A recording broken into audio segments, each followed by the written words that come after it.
Hello everyone, welcome to Samadha classes. Let us see question number 8 of chapter sound.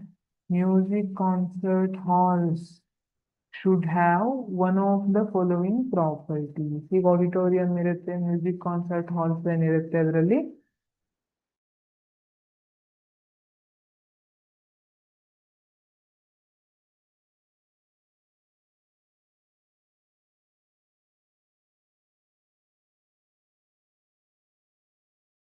Reflect ಮಾಡಿದ್ರೆ ಏನಾಗುತ್ತೆ? There would be creation of noise ಅಲ್ವಾ?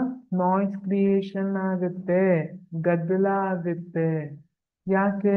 ನಾನೀಗ ಮಾತಾಡ್ತಿದ್ದೀನಿ ಅಥವಾ ಹಾಡು ಹೇಳ್ತಾ ಇದ್ದೀನಿ, ಗೋಡೆಗೆ ಬಡಿದು ವಾಪಸ್ ರಿಫ್ಲೆಕ್ಟ್ ಆಗ್ತಾ ಇದ್ರೆ, ನಾನು ಹಾಡ್ತಾ ಇರೋದು ಬೇರೆ, ರಿಫ್ಲೆಕ್ಟ್ ಆಗಿರೋ ಸೌಂಡ್ ಬೇರೆ, ಎಲ್ಲ ಸೇರಿ ಗೋಜಲು ಗೋಜಲು ಆಗುತ್ತೆ ಅಲ್ವಾ? ಹಾಗಾಗಿ reflect sound. This is wrong. It should not reflect sound. Option B transmit sound. Transmit ಮಾಡಕ್ಕೆ ಅನ್ನೋ wrong. Option C spread sound. Spread ಮಾಡಬೇಕು, but it is not the properties ಅಂತ ನಾವು ಹಂಗೆ ಹೇಳಕ್ ಬರೋದಿಲ್ಲ. This is not actually proper answer. Spread ಆಗೋದು ಅಂದ್ರೆ ಹೆಂಗ್ ಬೇಕಾಬಿಟ್ಟು ಸ್ಪ್ರೆಡ್ ಆಗೋದಿಲ್ಲ. There should be controlled manner ಅಲ್ಲಿ ಸ್ಪ್ರೆಡ್ ಆಗಬೇಕು, but this is wrong answer.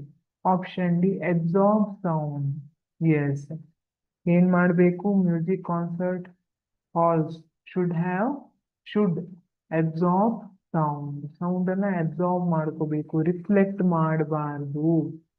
ಇಲ್ಲಾಂದ್ರೆ ನಾಯ್ಸ್ ಕ್ರಿಯೇಟ್ ಆಗಿರುತ್ತೆ. So option D is right.